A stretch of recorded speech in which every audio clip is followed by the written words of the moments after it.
mardi 25 juillet 2023.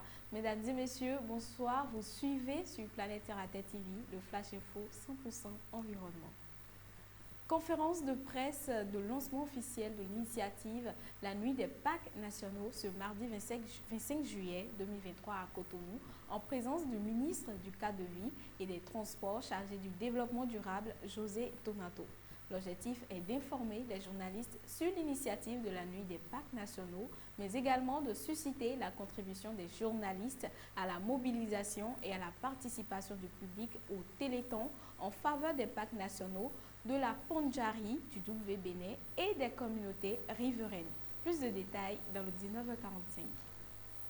Campagne Todrado 1-0 caniveau ouvert, l'organisation non gouvernementale Nouveau Type de Citoyens implique la population afin de lancer l'alerte à l'endroit des autorités à divers niveaux. Les caniveaux à ciel ouvert sont source d'insécurité pour ces populations. Plus de détails dans la grande édition de ce soir. En Suède, la militante écologiste Greta Thunberg, condamnée pour désobéissance face à la police.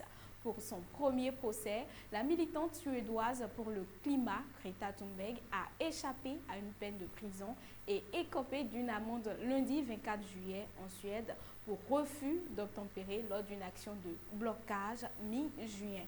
Le 19 juin, la jeune suédoise avait avec d'autres militants bloqué les accès au port de cette ville du sud de la Suède afin de protester contre l'usage de combustibles fossiles et a refusé d'obéir aux injonctions de la police.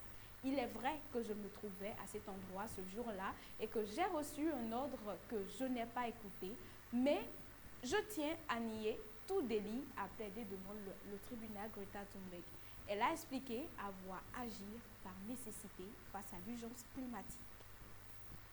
En RDC, des ONG environnementales alertent face au pillage dans le parc des Virunga.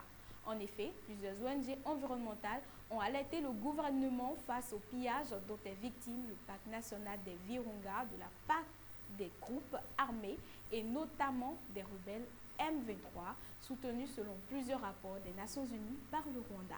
Dans une lettre adressée au président de la République, Félix Tshisekedi, la semaine dernière, les ONG environnementales accusent le mouvement armé de faire, entre autres, du braconnage, du trafic de bois et charbon de bois et même du trafic de bébés primates dans cette partie théoriquement protégée située dans l'est du pays. C'est la fin de ce Flash Info dédié à l'actualité environnementale. N'oubliez surtout pas de vous abonner, d'aimer et de partager nos vidéos. Planète Terre à Terre TV, www.planetterraterretv.bj, notre web TV. Terre à Terre Bénin sur Facebook et sur YouTube.